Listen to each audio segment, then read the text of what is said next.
Halo Sobat Fisikawan, selamat datang di channel ini. Kalau kalian suka dengan video ini, silakan like and subscribe.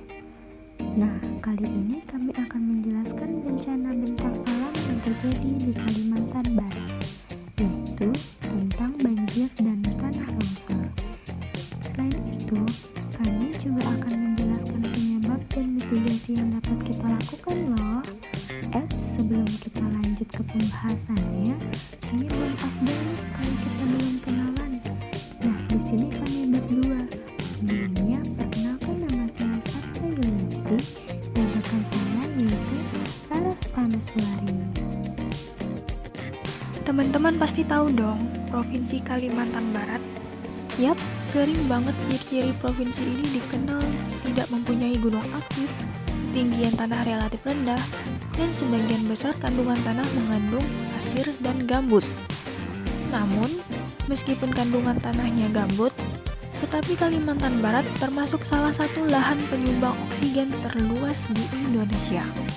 Menarik ya. Terlepas dari adanya kelebihan, bencana yang biasanya terjadi di Kalimantan Barat adalah banjir dan tanah longsor. Tapi sempat terdapat berita viral nih, di mana adanya getaran atau gempa yang terjadi. Wah, kok bisa ya? Penyebab dari bencana alam yang terjadi disebabkan adanya peralihan musim yang ekstrim. Tanah longsor terjadi bersamaan dengan curah hujan yang tinggi, sedangkan daerah peresapan air semakin minim, dan volume air naik sampai di atas ambang batas volume sungai di sekitar.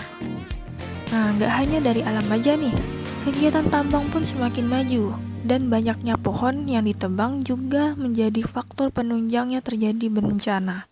Adanya aktivitas pergerakan lempeng tanah. Nah, faktor adanya pergerakan ini bisa disebabkan oleh faktor luar, yaitu banyaknya pembangunan di permukaan bumi, menimbulkan tekanan terhadap lempeng sehingga lempeng dapat mematah dan menggeser.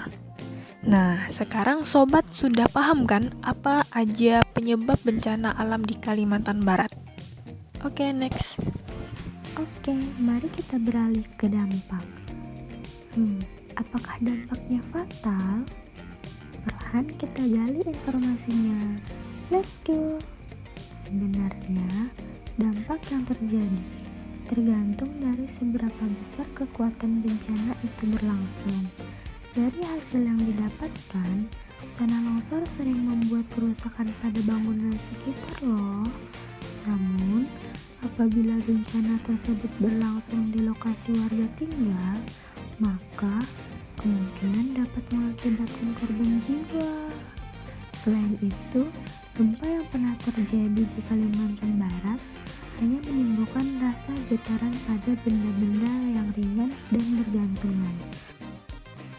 Lalu, apa yang bisa kita lakukan ketika bencana itu terjadi? Kita bisa melakukan mitigasi ketika sebelum dan sesudah bencana longsor. Nah, mitigasi yang pertama yaitu diperlukan penguatan lereng pada tebing rawan longsor yang konstruksinya sesuai dengan kaidah teknis yang sesuai dan baik. Dan yang kedua yaitu menata aliran permukaan atau drainase pada lereng.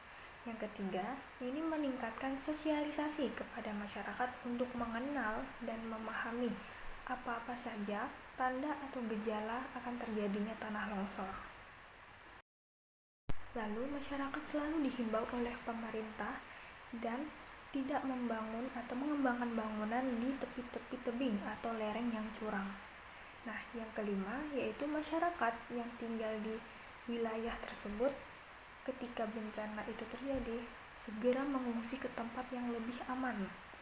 Dan yang terakhir yaitu meningkatkan partisipasi masyarakat terhadap pengelolaan tanah gambut. Nah, jadi itulah bencana-bencana yang terjadi, penyebabnya, dan mitigasi yang dapat kita lakukan. Sekarang Mimin mau nanya nih ke sobat, apakah tanah gambut dapat menyebabkan longsor? Dan longsor menjadi salah satu faktor terjadinya getaran?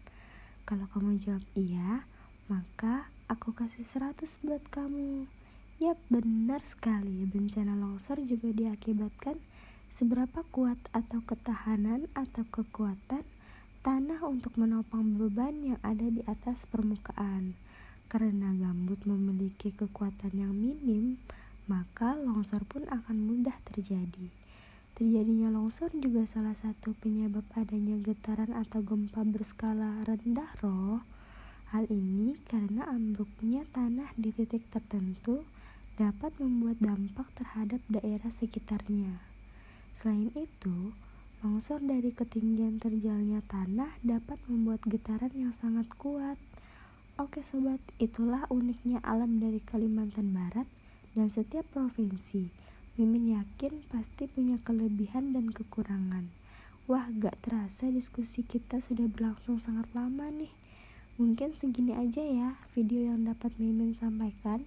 Semoga video ini dapat membawa pengetahuan kita semakin luas. Terima kasih sudah menonton. Bye-bye.